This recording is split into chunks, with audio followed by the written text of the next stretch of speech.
Nous revenons maintenant à l'interview de Margaret Thatcher, une interview qu'elle a donnée tout à l'heure à Christine O'Krent à la veille de l'ouverture du sommet franco-britannique qui se tient demain à Paris et quelques jours avant le sommet européen de Dublin.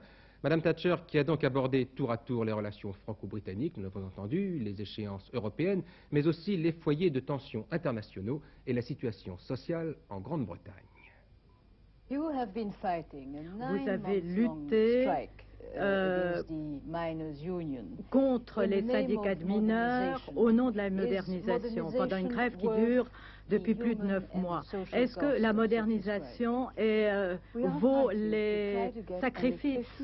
Nous luttons pour avoir une industrie du charbon efficace, avec des prix raisonnables pour fabriquer beaucoup d'électricité et avoir de l'électricité à des prix raisonnables pour nos consommateurs, ce qui veut dire que nous devons réduire les puits de mines qui coûtent trop cher et cela, bien entendu, entraîne des problèmes.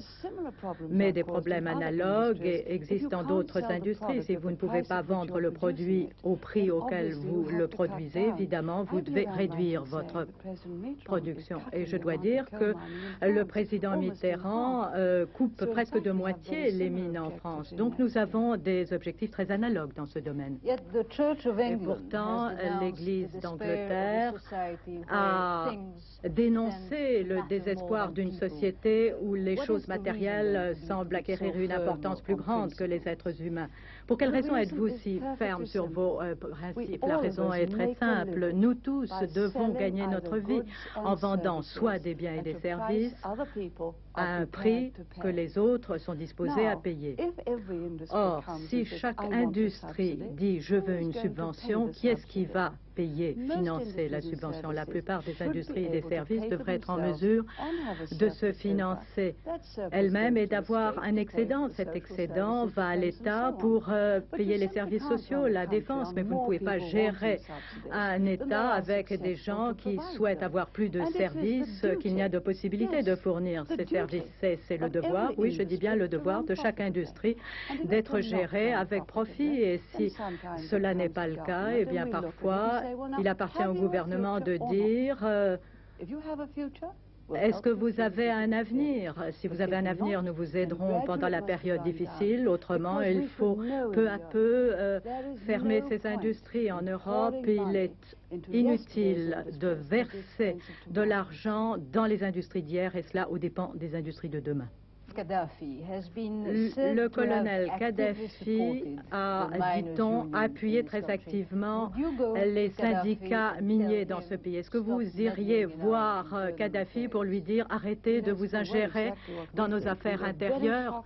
Nous avons été très scandalisés lorsque notre syndicat des mineurs a été dit avoir accepté de l'argent venant de la Libye. La Libye a utilisé son ambassade dans les villes à Londres pour perpétrer des meurtres. Donc nous avons rompu les relations diplomatiques. Et nous avons été extrêmement scandalisés de constater qu'un syndicat très célèbre s'est rendu dans un pays qui avait perpétré ce genre de meurtre à partir de son ambassade à Londres. Donc vous ne chercherez pas à entamer des négociations avec le colonel Kadhafi. Des négociations sur quoi? Sur sa tendance à s'ingérer dans vos affaires intérieures. Non, je ne négocierai pas avec le colonel Kadhafi à ce propos.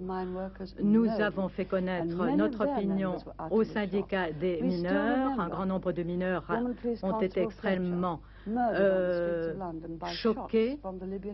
Et je me souviens du moment où Fletcher a été assassiné dans la rue par le colonel Kadhafi. Un grand nombre de personnes ont vu cela. Certains ont été blessés. Vous ne pouvez pas avoir de bons rapports avec des pays qui se comportent de cette façon.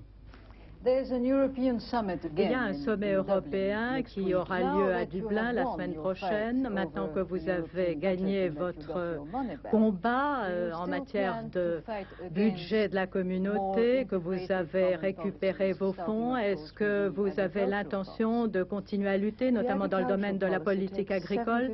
La politique agricole absorbe 70% du budget de la communauté. Je dirais que ce sont les autres secteurs de l'économie qui peut-être ont des plaintes à émettre à propos du fait que l'agriculture absorbe 70% et qui peut-être se plaignent du fait que nous ne devrions pas gérer une politique qui produit des montagnes de produits alimentaires que nous ne pouvons pas consommer et qui coûtent beaucoup à emmagasiner. C'est insensé. Je souhaite que cela soit géré efficacement pour l'industrie agricole.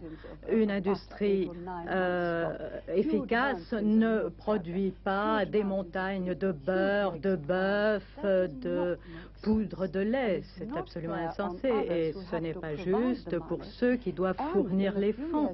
Vous savez que votre surnom en France, comme ailleurs, c'est la Dame de Fer. Est-ce que c'est une image qui vous blesse parfois ou bien est-ce que c'est quelque chose au fond qui consolide votre image?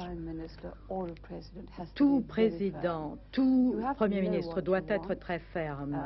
Il doit savoir ce qu'il veut et la façon dont je gère ma politique m'amène à dire ce que je pense et à lutter pour ce que je crois être juste.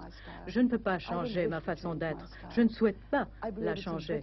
Je crois que c'est un style britannique et je pense que cela ajoute à la communauté. Chacun d'entre nous apportons notre style. Nous ne voulons pas être des copies conformes les uns des autres, nous voulons être complémentaires. Je ne pense pas que cela blesse mon image. Oui, je suis très ferme sur certains domaines. Pourquoi? Parce que je crois en certaines choses.